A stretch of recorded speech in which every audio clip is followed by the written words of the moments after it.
Interesting. The Department of Justice is now asking for all the material the FBI has on Uranium One. It's important to point out, Kimberly, that this is an incomplete file. The Uranium One investigation was launched by the FBI in the summer of 2015. They asked in late 2016 for the Obama Department of Justice to grant the subpoena powers. That was turned down. That was reported on the front page of the Wall Street Journal. So what they're getting is essentially what the FBI was able to do without these very powerful tools. I think it's a great sign that the DOJ has requested this information, but we have to keep in mind that it's not a complete file, and hopefully they're not going to, base a decision on an independent counsel based on just an incomplete file, because I think a lot more investigation needs to be done. All right. So, and what do you think in particular, about a special counsel overall when they get more information in? What's the likelihood there? I hope that there's going to be more information found. Look, I mean, there's some basic facts in the reporting. The NBC News story, which I think was quite good, got fundamental facts wrong that keep being repeated by Democrats and by some media outlets. Number one, the statement that no uranium from Uranium One has been exported out of the United States. That's a falsehood. That's a lie. The New York Times in 2015 confirmed that yellow cake was being exported by Uranium One out of the country.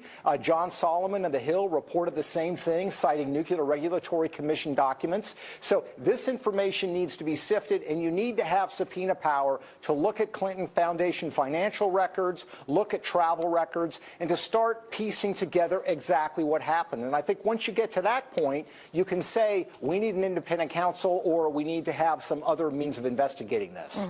Okay, and then why do you think that AG Sessions, decided to reopen the investigation now? I'm just curious as to the exact timing.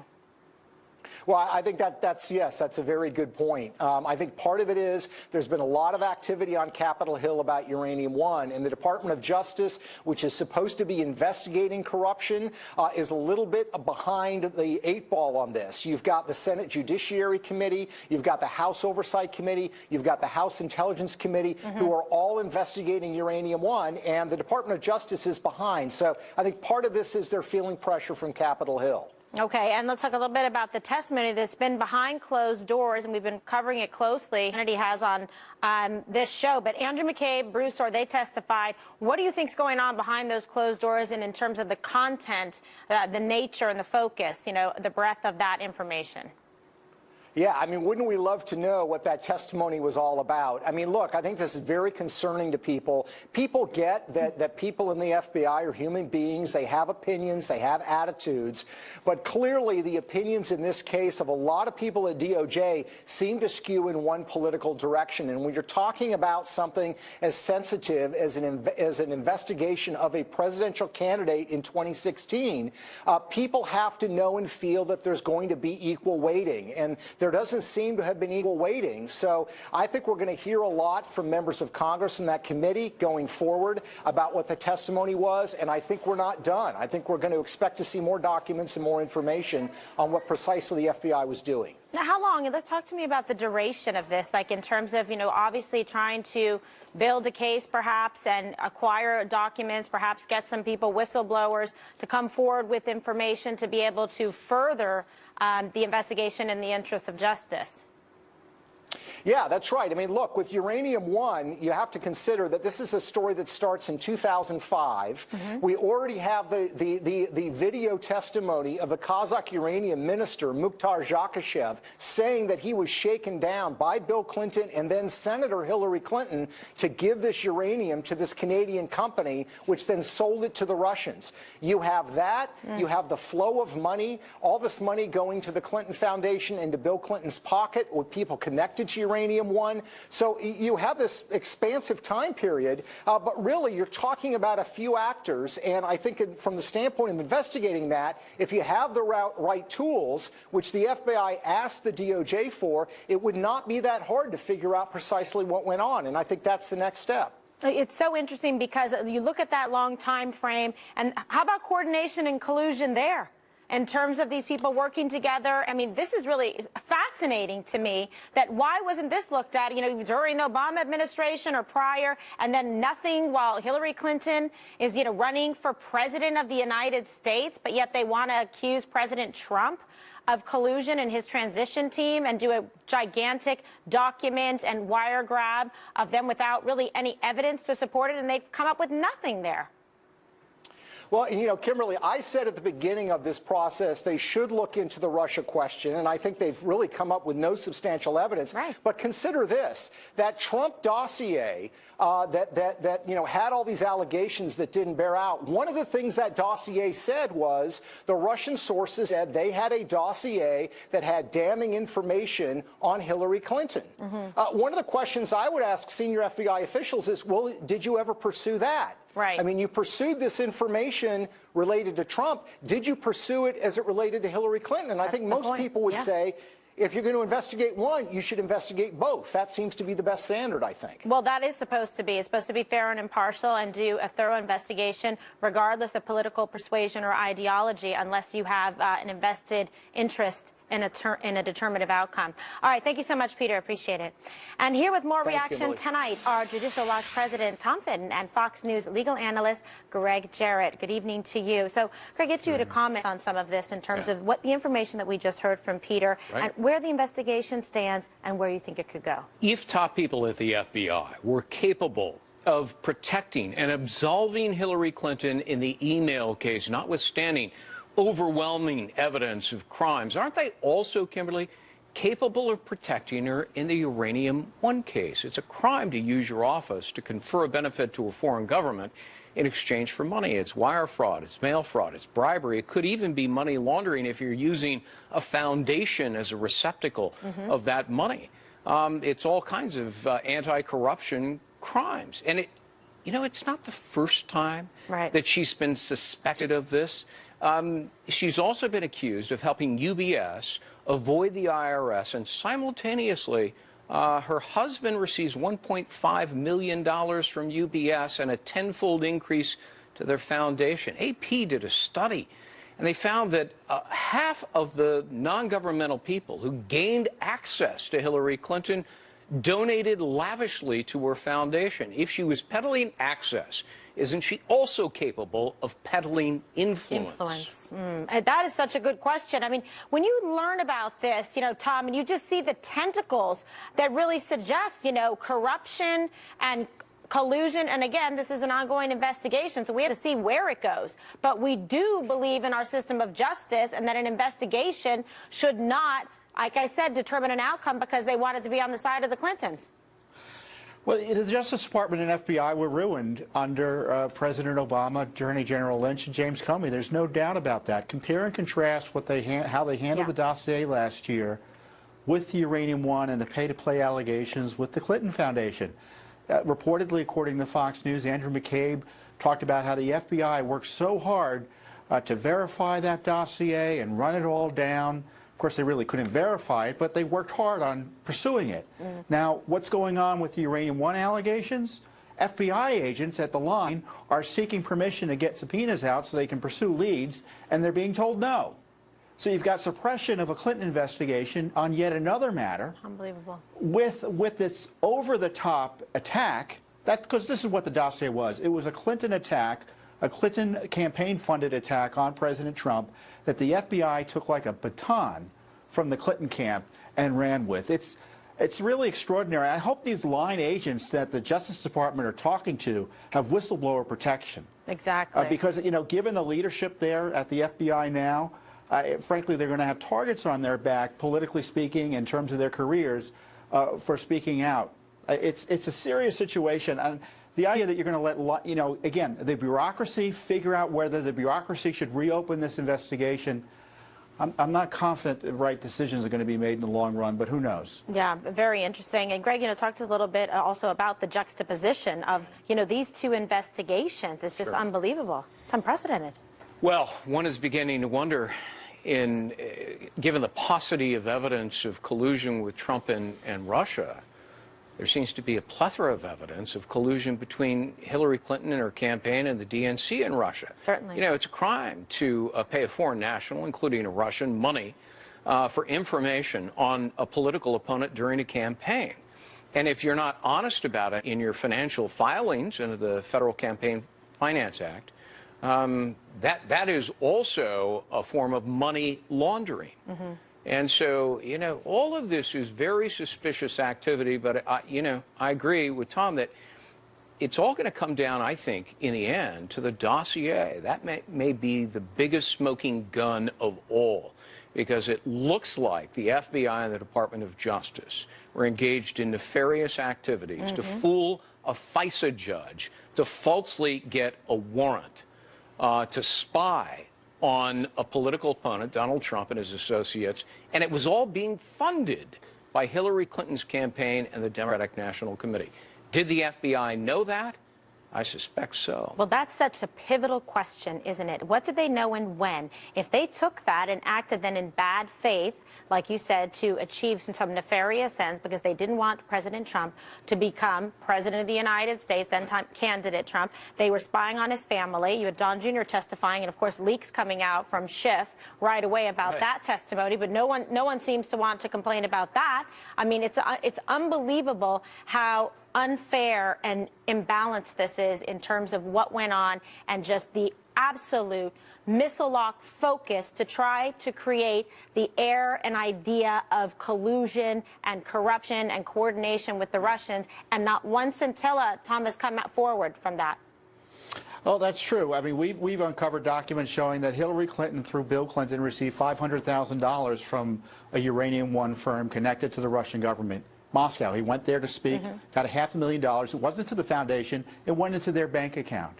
And then the Clinton campaign paid someone to go to Russia to talk to Russian intelligence to dig up dirt on Donald Trump. By the standards that Mueller has presented in terms of the reasons to investigate someone, certainly there ought to be a special counsel looking at what Hillary Clinton was doing in terms of getting money with the Russians and then working with their intelligence services to figure out if there was dirt to be gotten on her political opponent. Yeah, Greg. Increasingly, almost day by day, the shape of a plot is beginning to emerge. So true. That people were determined for political reasons to absolve and exonerate Hillary Clinton, to clear a path for her to become president, and at the same time launching a fictitious investigation without evidence of Trump-Russian collusion in a political campaign, which, by the way, there's no statute that prohibits that sort of thing as long as money is not exchanged. Correct. So, were they trying to frame Donald Trump while exonerating Hillary Clinton, and was all of this for political reasons and evidence be damned? It sure is beginning to look like that. Yeah, and just, an improper, acquisition of FISA warrants, and misuse of the judicial process to be able to achieve a desired political end. I mean, this is what the height of corruption, all prosecutable. So this investigation, we're going to be talking about it for a while. The FBI is unaccountable, really, and has been for decades. And quickly, they can get away with doing things, and then when they're asked by Congress, they say, oh, we can't talk about it, it's classified, or it's a pending investigation, both of which are canards in these circumstances. But we have to find out, to be fair, Tom, just real quick, we have to find out specifically who are the bad apples there, because, for the majority, the rank and file of the FBI agents, men and women that serve, are outstanding. I don't like what I'm seeing there on the top levels at all, and I don't like the the relationship between Mueller and Comey and McCabe, and I mean, it's just... There's a huge problem there, and hopefully they're getting to the bottom of it in this investigation. I'll give you the final word. Yeah, I agree. And we need to clean house of both agencies in terms of folks who were responsible for what went on during the prior administration and well into this administration. But we've got to get the information out. There's no excuse that we still don't know these key answers about who paid for the dossier, how was it used, what was in the FISA application, information about the FBI texts and other issues like that. We're still fighting about the tarmac meeting that went on between Clinton and Lynch. Remember that? What's the holdup? Grandkids the agency's got to be transparent and hold people accountable. Yeah. All right, well, it's going to happen. We're just going to keep after it till it does. What a pleasure to have you both here tonight, Tom and Greg. Thank you, my colleague. Thank you. Coming up, Congressman Ron DeSantis is demanding answers over a new report about the Obama administration ignoring Hezbollah's criminal activity in order to secure the Iran nuclear deal. The congressman, he is here next. Plus, reaction from Herman Cain and Matt Schlapp. Stay with us.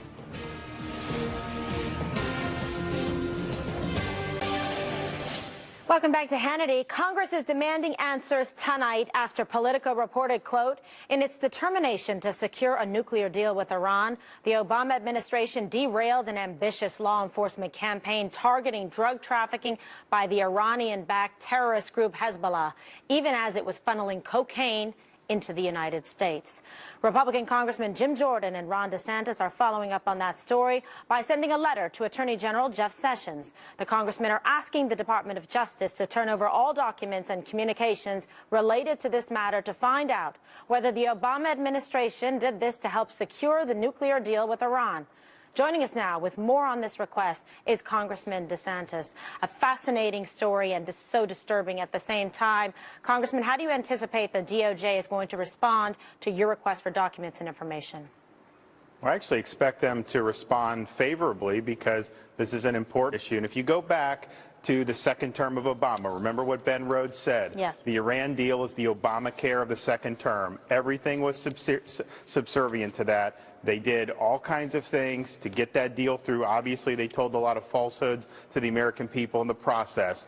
This thing with Hezbollah, who, by the way, has American blood on its hands. They're one of the most lethal terrorist groups in the Middle East. You go all the way back to the Beirut bombing of the Marine Corps barracks in 1983. Hezbollah was the perpetrator of that. So they've been wreaking havoc in the Middle East against our allies, against the United States for decades. And to make a conscious decision to ward off a very sophisticated task force that was pursuing them, knowing that that would allow their drug running and money laundering operations to continue unabated and therefore empower Hezbollah, that is a very monumental and I think disastrous decision. We need to know what happened. We need to know who told them to stand down. And then we also need to get some of the architects of the Iran deal, like Ben Rhodes, and see were they involved with having DOJ shut this down. You're so right. I'm glad that you followed up on that because Ben Rhodes, you know, all roads lead back to him because he's got the answers. He's the architect of that. It sounds like from his own words, his own admission, he's making himself an ideal subject of an investigation to comply and come forward and proffer some testimony to explain exactly what transpired. And remember, he bragged about creating a fake echo chamber where he had client journalists that would put out disinformation about how this is really capitalizing on an opening of the Iranian regime. They're going to change and become part of the community of nations. They knew that wasn't true. They knew the mullahs weren't changing. They just thought that giving them $150 billion as sanctions relief, airlifting over $1 billion to them in cash, they thought that that was good, and that was the policy that they pursued. I think they pursued it recklessly, but by this investigation, we're going to find out just how reckless they were in doing that. Yeah, I just question that policy. I question its merits. I question its authenticity, the whole nexus of it, how it came together, and what exactly did they think that they were accomplishing? Was this just some kind of like ego trophy to say they could do this nuclear deal? Because it was a bad deal for the United States, and now we know just how bad. I think it was exactly. They wanted to hold up the New York Times the next day and say, oh, we have this great deal, peace in our time. Consequences be damned, essentially. And if you think about the deal, they never did anything to prevent Iran from developing ballistic missiles. That's not in the deal. Nothing about Iranian support for terrorism. And, of course, we don't even have access to Iran's military sites in this deal. So it's really a deal that empowered Iran immediately and then paved the way for Iran to develop nuclear weapons in the near future. It was a disastrous deal, but then you also see now some of the consequences of that and the collateral damage by empowering Hezbollah. And I think if you ask somebody like Prime Minister Netanyahu of Israel, yeah, he's worried about groups like ISIS, but I think he'd probably point to Hezbollah as the most significant terrorist group in his neck of the woods. Absolutely, and he also tried to point that out at the time when he was stating his objections to the United States making this move, because he knows full well who better than he to determine and decide exactly what's going on in that region, especially based on their excellent intelligence gathering. We already know it. We knew that was a bad deal at the time, but nevertheless, it was pushed forward, and now we're finding out the ramifications of it. It reminds me of the Fast and Furious and cover up there. I mean, it's unbelievable because it just seems that they had a specific political goal in mind and acted against the best interests of the United States and supported essentially terrorism with Iran and Hezbollah and funded it. And probably on both ends, by having the DEA stand down, that empower Hezbollah on the front end. But then when they're getting the pallets of cash on the back end of the deal, well, why do you think they want the cash? Because they want to give that to the Revolutionary Guard Corps. They want to give it to groups like Hezbollah so that they can continue to wreak havoc in the Middle East. So it was a disaster from the beginning to end. You're absolutely right. Well, I thank you for your service and what you've done here, and I look forward to finding out the rest of this information. So obviously we need you to come back a lot. Congressman DeSantis, thank you so much. Merry Christmas. Merry Christmas. And joining us with more reaction, Fox News contributor Herman Cain and chairman of the American Conservative Union, Matt Schlapp. How much do I love these two guys? I got to tell you, I was very excited. You could tell by the way I said your names. All right, so Herman Cain, 999, right? Maybe the public would understand that benefit. It's unbelievable, taxes. All right, so let's talk about this. The Obama administration, okay, they gave a free pass to Hezbollah. But should there be a very thorough investigation because of this? Ben Rhodes and all the rest of them. There absolutely should be a thorough investigation. And this isn't the first time that the previous administration deceived the American people. But it is the first time that we have this kind of evidence that Congressman DeSantis and others are uncovering that tells us there are some rats in this. We just don't know exactly how many, and we just don't know how deep it goes. I'm glad that they're doing this so that they can continue to try to unfold what the truth is. But certainly, we know that this is leading to a bad place for the previous administration, and Iran has never been our friend. They acted like Iran was our friend, but they were never and never will be our friend. I mean, state sponsors of, terrorism here in terms of Hezbollah, very deadly, very dangerous, very much still alive and active, okay? Because, thank goodness President Trump followed through on all the campaign promises to crush ISIS. Okay, but now look what we did. We gave money that ended up going directly to Hezbollah. I mean, this is insanity, Matt. Yeah, it is insanity. And the money part of this is a really big part of this, Kimberly, because obviously the money went to all the things that is not in the interest of the United States. I think the important thing here is the Democrats will say, oh, this is all political, and Donald Trump and the Republicans want to relitigate the scandals of the past. But what this is let's keep it in focus. The Iran deal has been decertified by President Trump. Thank God, another campaign promise kept, as you said. But yet it is still operational in many ways, and it's very important that the American people understand how putrid and polluted the whole process was by which Obama bent down and took a knee to the terrorists across the globe, to the mullahs, to the Castros in Cuba. He gave away to the store to all these American haters, people who undermine our national security. You know who he was tough on, Kimberly? Catholic nuns, people who wanted to live their faith in America. He had it all wrong, and I think on this Iran nuclear deal, we have to go to every length we need to make the American people realize just how terrible and corrupt it was. You're absolutely right, and thank you for acknowledging the nuns. I am a product of the education of a Catholic school and the Sisters of Mercy. Me too. So Me too. There you go, right? So, okay, so Herman, where do we go from here in terms of this? Because it seems like we're shedding a lot of light on it. There's going to be some transparency, but some people are going to have to come forward and testify, like Ben Rhodes, the architect of the echo chamber, because the media at the time, he was making fun of them, saying that they weren't going to investigate or write about anything. We just, give them what we want them to say. Wow. Yes. Here's where we go from here. Congressman DeSantis and his committee need to continue to push the issue. That's number one. Number two, when they continue to push the issue, more and more will be uncovered. Now, the reason that this waited this long before it was uncovered is because the liberal media was complicit in exposing this. The American people are not stupid. No. They smell the rat from the beginning. But the media did not want to uncover this, so they just sort of ignored the story. And Matt is exactly right in terms of what's coming out. So where we go from here, keep digging, keep investigating, and keep trying to tell the American people the truth. We don't know all of the facts, but we do know that there are some rats in this whole deal. Oh, that is for sure. And I love he pays respect to the American people, the smart voters out there who said they had enough of this corruption and inside dealing and not acting in the best interest of the United States with these deals or, you know, for funding terrorism. It's unbelievable, Matt. Yeah, Kimberly, I think the one critical thing here is that Congressman Jim Jordan and Congressman Ron DeSantis are bulldogs and they're heroes, and they're going to pursue this aggressively.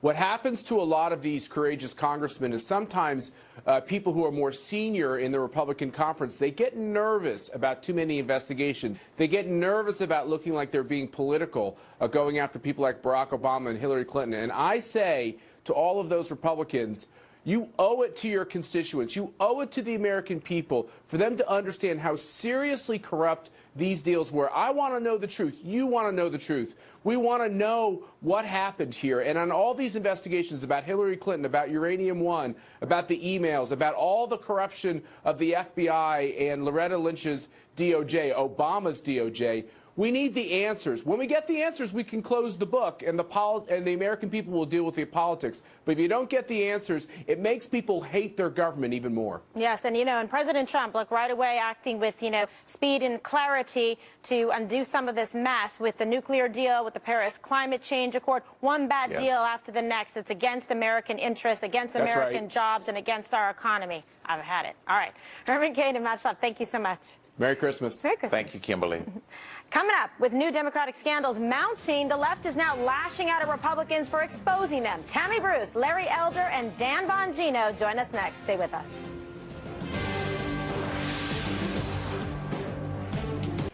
Welcome back to Hannity. As the left's Russian collusion narrative collapses and scandals involving members of the Democratic Party continue to mount, liberal lawmakers and their allies in the media are lashing out at Republicans and others who are exposing them. Watch this.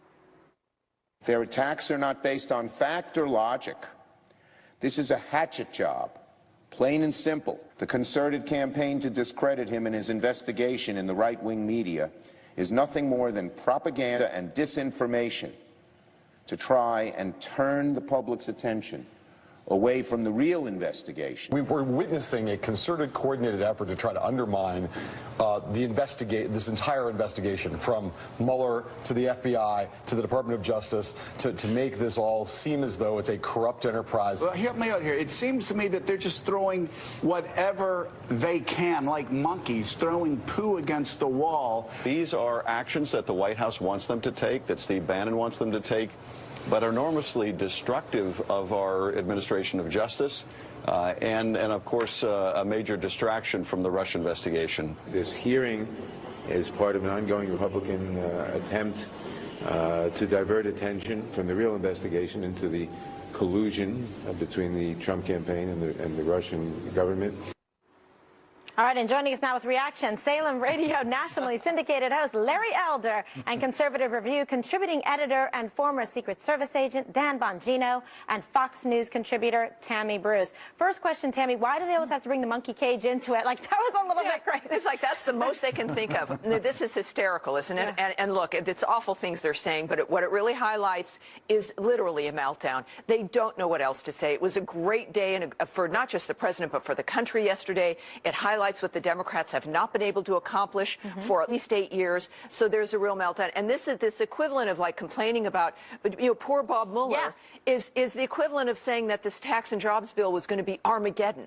It's as ridiculous, as ineffective. And of course, this is on the heels of all of these other remarkably, well, like the remarkable Politico story. You've been hitting all the marks tonight. Obama and Hezbollah, Ben Rhodes wishing that, saying that he wished to see the obits of Pence and McConnell and Ryan in public on Twitter, saying effectively he wants them to die.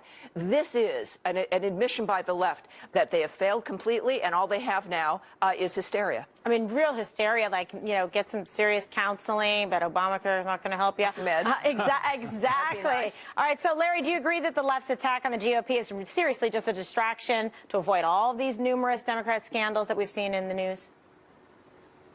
Of course it is. I guess I have two reactions. Let's remember how they treated Ken Starr. I remember James Carville said, yes, I hate Ken Starr. I hate him. And this is America. You ain't got to love somebody if you don't want to. I hate Ken Starr. Right. They called him everything but a child of God. And it's not as if critics of the Mueller investigation don't have merit, for crying out loud. What about all these appearances of impropriety? You've got staffers on this investigation that have said horrible things about Donald Trump, apparently involved in the GPS matter without telling other people. There are legitimate reasons to question this probe. When you have lefties like Alan Dershowitz and Jonathan Turley, two prominent left-wing law professors, also questioning the integrity of the investigation, maybe, just maybe, there's something about the integrity of this investigation that deserves questioning. Yeah, absolutely. I mean, Dan, I know I've seen you on about this a lot. I mean, field day, right? Unbelievable.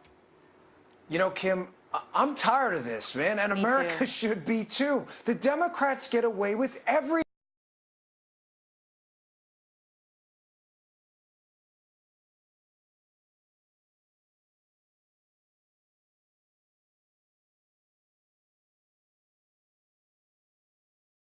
Fast and Furious, the sale of uranium to supposedly the most dangerous enemy in American history in the Russians. And now we find out from a Politico story by Josh Meyer, potential international gun running and drug dealing by Hezbollah, while the Obama administration is alleged to have looked the other way. And we're supposed to get all hot and bothered about a Trump-Russia X-Files, Gillian Anderson, David Duchovny conspiracy theory that not a human being's produced a scintilla of evidence about. I'm sick of these jokers, and everyone else should be too. It's absolutely right. You know, Tammy, it's total corruption of the judicial process, misuse of FISA warrants, going to judges to try to achieve political and ideological ends, to try to specify who would be in the Oval. That's what they tried to do. They tried to predetermine it. And then you have people like Peter Strzok saying, oh, it went an insurance policy, that they were all in to do this. This was, of course, their presumption. It was their sloppiness was born out of overconfidence. They presumed she would win, and they got a little nervous, so they wanted that insurance policy,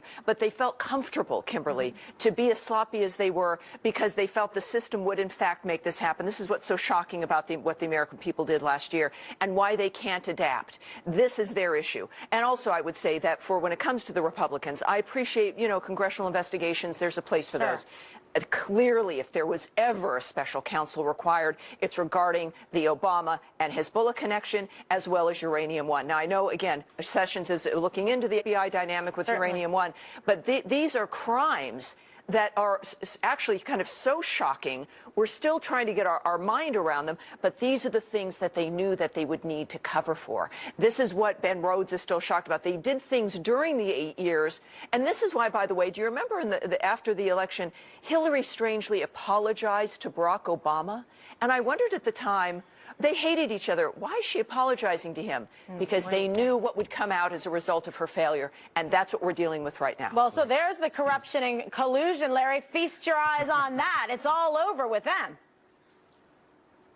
And my column that came out today, Kimberly, was about what would happen if Obama had spent the first 10 months of his presidency battling charges of collusion because apparently somebody in his campaign took a meeting with somebody who had opposition, dirt on his opponent. And for 10 months, Obama has been fending off accusations that he really didn't win the election. No, it was a collusion between him and Putin, and that's what got him the election. Can you imagine what the Black Lives Matter people would be doing, what the NFL players would be saying, what the Congressional Black Caucus would be saying, what the NAACP would be saying? They'd be screaming how racist this probe is, talking about how lame it is, that initially it was about collusion, then they couldn't find collusion, and then it was about lying to investigators, and now it's about obstruction of justice. This country would be on fire. So I asked my friends on the left to just imagine what things would be like if the same situation were done, except take out the word Trump and put in the word Obama. And tell me honestly how you feel about this probe. Can I just add very quickly?